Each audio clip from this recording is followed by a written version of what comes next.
Hello and welcome to the Caymanas Park Highlight Show. In this week's edition, we'll recap races from Saturday, October 28 and Sunday, October 29. Saturday's feature was race number 3 on the card, the Hovercraft Sprint, a restricted stakes event. Meanwhile, Sunday's feature saw the second running of the Caymanas Park Announcers Trophy. Let's begin with race 1 from Saturday. This was a claiming event for 3-year-olds and up, 1,000 meters the distance with a field of 10 declared to start. They're off for the first. Running Glory comes out pretty quickly with a casual affair. They're more toward the center as they begin to sort themselves out. E&I Lynx begins to tack across from the far side. Will the Conqueror races nearest to us along with a Turn on the Light. As they sort themselves out, Phoenix Risen is also traveling pretty strong, and Phoenix Risen under the stand fence may just have that overall lead from Will the Conqueror. Catawba in the green racing further back. Vanquisher is near to us, but they all have catching up to do as Phoenix Risen holds the advantage. Will the Conqueror challenging all the while as they leave the quarter pole. It is Phoenix Risen with that lead, holding on to it. Will the Conqueror trying now to reel the leader in, but Phoenix Risen is not for catching yet. Will the Conqueror now getting busy and beginning to make slight gains, and now Will the Conqueror come through now to grab that lead, racing out wide. That's a Turn on the Light now coming with a rush, but Will the Conqueror has the lead. Turn on the Light switched on late. Will the Conqueror and Turn on the Light, they've gone by together in a head bob, very close between Turn on the Light, Will the Conqueror, close between Phoenix Risen on the far side. That's Ras Emmanuel Catawba also in that photo, possibly for 5th. An exciting finish to open the Saturday card with Tevin Foster putting on another classy exhibition of jockeyship, coming from 3rd place at the furlong pole to clinch Will the Conqueror right on the line. Race 3 on the card was Saturday's feature event, the Hovercraft Sprint, a restricted stakes event for native bred and imported 2-year-olds. A small field of 5 with 6-time champion jockey Omar Walker, the mount of Run Julie Run. Digital One acting up a bit. Now they're off. Almost perfect start. Run Julie Run, Digital One. They mix it up on that lead as they make their way toward the 5, and with effortless ease. A Digital One now goes on by some 2 lengths over Run Julie Run. Rosetta racing in 3rd. That's the grey on the outside of Blue Sensation, and the blue racing on the rail. And Lucy in the Sky is at the back of the field. They're about to arrive at the half mile, maybe 5-6 lengths separating the entire field, but a Digital One now begins to float away from them, opening up some 3 to 4 lengths. Run Julie Run, the closest pursuer as they're about to arrive at the 3. 2 lengths in behind her, we have a Blue Sensation. Rosetta has faded back through the field, about to be passed by Lucy in the Sky and Jerome Innes as they leave the 5/16th and come into the lane. Digital One cruising on that lead, under the hand ride, the rider motionless at the top of the lane. They leave the quarter pole with a lot in hand. Run Julie Run, best of the rest. Blue Sensation is over on the rail, but it's all a Digital One. Coming up toward the final furlong. Digital One in complete control at this stage. Digital One and Ryan Lewis. He looks as if he's sure to have his second win on the card inside the final 16th. It's all over. Digital One has put paid to them all. Digital One winning it by maybe 6 lengths over Run Julie Run. Then Blue Sensation, Rosetta, followed by the trailer, Lucy in the Sky. The winning combination of champion trainer and the leading rider gets the job done in a commanded gate to wire finish with the 1-9 favorite and classy looking importee Digital One. Saturday's 8th event was an open allowance contest covering 1,000 meters around. Trainer Ian Prasad had a double entry in the 7-horse field, breaking from the 2 and the 3 box respectively. They're off. Is that a fact? Shade tardy at the start. Freedom Street comes away running along with Mahogany, who cruises through, gets that lead as they're about to arrive at the half mile.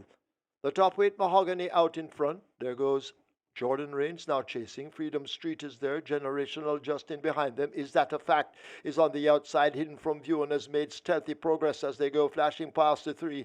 Forget Regal and Royal as the field now come toward the top of the lane. They leave the 5/16th behind them. Mahogany, is that a fact? Sneaking up on the outside. Freedom Street near the rail, in between horses sandwich. That's Jordan Rains, but the big horse Mahogany continues to take them along. The rider has a peep between his legs, and it is Mahogany in charge, approaching the furlong pole. Mahogany running fast and powerfully. Is that a fact? Left back on the rail, having no answers to the kick of Mahogany inside the final 16th. It's Mahogany and Robert Halladine. They're all following kickback from Mahogany, who eases down to win by maybe 7. Is that a fact? Is second. Freedom Street is third. Jordan Rains is fourth.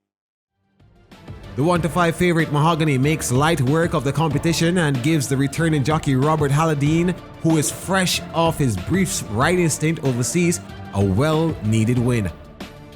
Saturday's 10th and final was a restricted allowance event covering a distance of 1,200 meters or 6 furlongs. A moderate field of 12 slated to start with Unruly Dude, the 5-2 favorite in the betting. Field in 9. Over to the starter, they're off. Tigre Express, the slowest to leave the gates.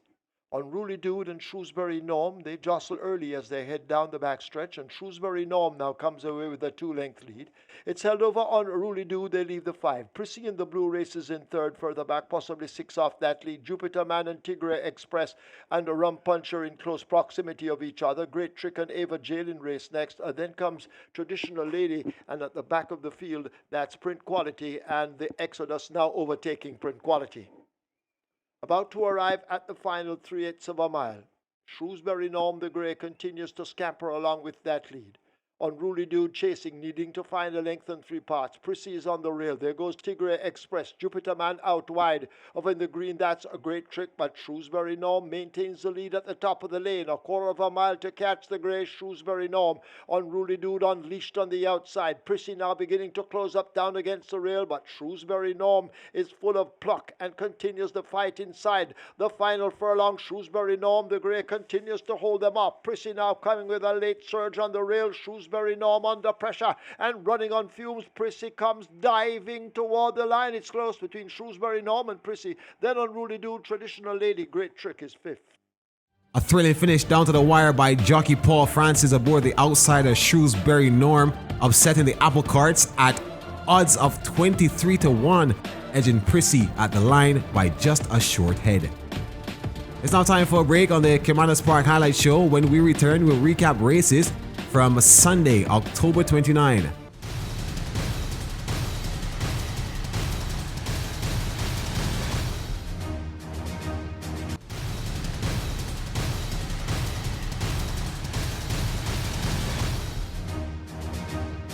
Welcome back to the Caymanas Park Highlight Show. It's time to turn our attention to highlights from Sunday, October 29, a race car dedicated to Caymanas Park track announcers.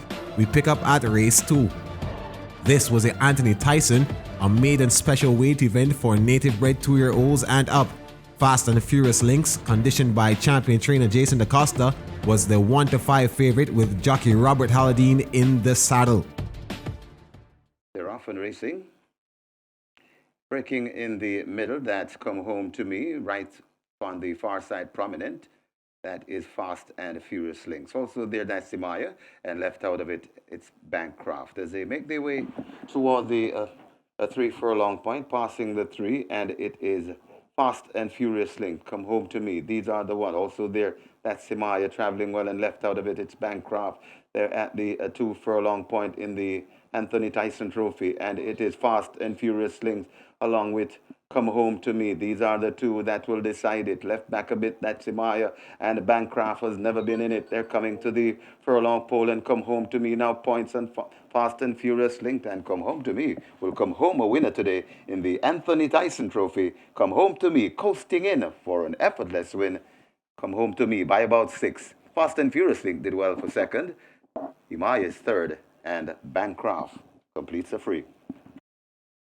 A top 3 finish for the champion trainer and the first win on the card for leading rider Ryan Lewis aboard this speedy Come Home to Me. Race 3 was the Michael Caine Jr. Trophy, a restricted maiden condition event for native bred 3-year-olds and up.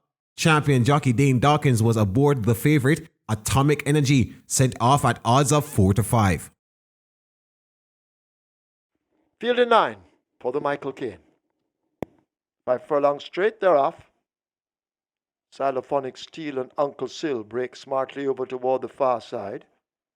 They sort themselves out and make their way toward us. In the red nearest to us, that's a Charming Sound showing good early speed as they've covered the first furlong and a half. Charming Sound out in front and lead. Atomic Energy has stepped toward the center in the purple silk. She's Alone has catching up to do more toward the middle of the track. On the far side, Uncle Sil just ahead of Xylophonic Steel, but Charming Sound continues to hold them all off. Atomic Energy now beginning to close up in the center. Uncle Sil not too far away to land a blow. Xylophonic Steel is shaken up hard, but it is Charming Sound the Grey who continues to occupy the run right against the stand fence and holds on to what is a good-looking lead. Atomic Energy continues to chase. Xylophonic Steel on the far side. Uncle Sil begins to fade, but it's Charming Sound in complete command. A 16th to run. They're not going to stop Charming Sound and Matthew Bennett, and they pour it on in the end to win by maybe double digits. Atomic Energy is second. That's Xylophonic Steel third. Uncle Sil fourth.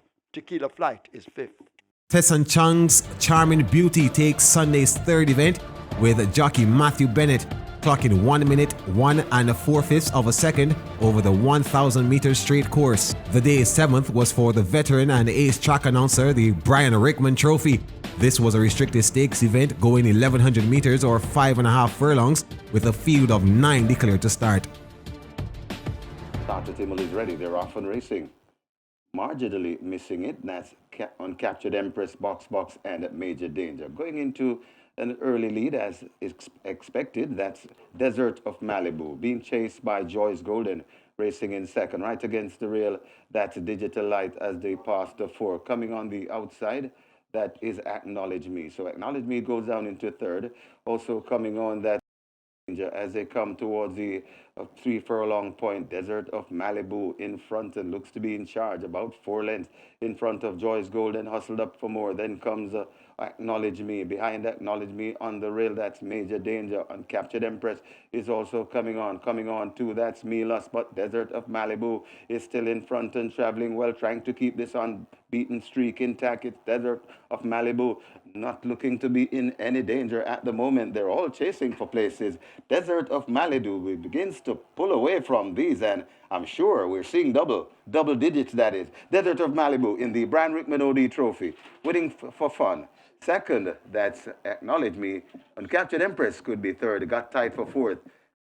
Is Golden and Milos. Champion jockey Dane Dawkins aboard the 4-year-old chestnut filly Desert of Malibu romps home the Brian Rickman Trophy event, dismissing second place finisher Acknowledge Me by 16.5 long lengths. The day's final event was the feature race on the card, the second running of the Caymanas Park Announcers Trophy, a 13-horse field declared to start with the Money Truck Prince, the Mount of Radish Roman, looking to land a third consecutive win. Announcers Trophy, 1,300 meters, 6.5 furlongs. Over to Michael Sims, the starter thereof. Classical Orb just misses it. On the charges through to get that lead. Power Ranking in chase. Snowflakes the Grey on the outside. Get a Pepsi racing out wide of horses. Big Daddy reserved. Ring Charmer racing on the outside. There goes a Brinks. Overtaking Tekapunt. Classical Orb on the move. They leave the 5. Sunset Silhouette is a further back on the outside, followed by Sir John. Then comes Rainsville and the Gambler at the back. A half a mile to run in the Announcers Trophy, and they go sprinting into that turn. Can they catch Morimoto? Determined on that lead. Snowflakes in chase, just a length down.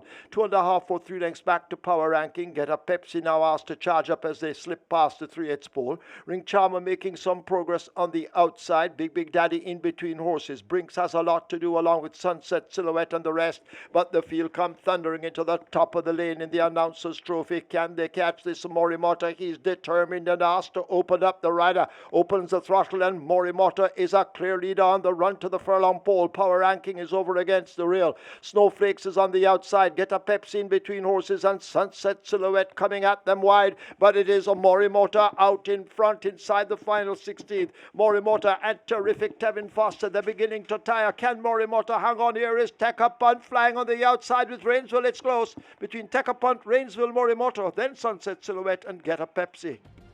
Tekapunt at odds of 10 to 1 took Sunday's final event under a trademark ride from the bustling Philip Parchment in what was a photo finish separating the top 3 finishers. It's now time to bring the curtains down on another Caymanas Park highlight show where there were memorable performances throughout the 2 days of racing. That's it for another edition. We'll see you next time.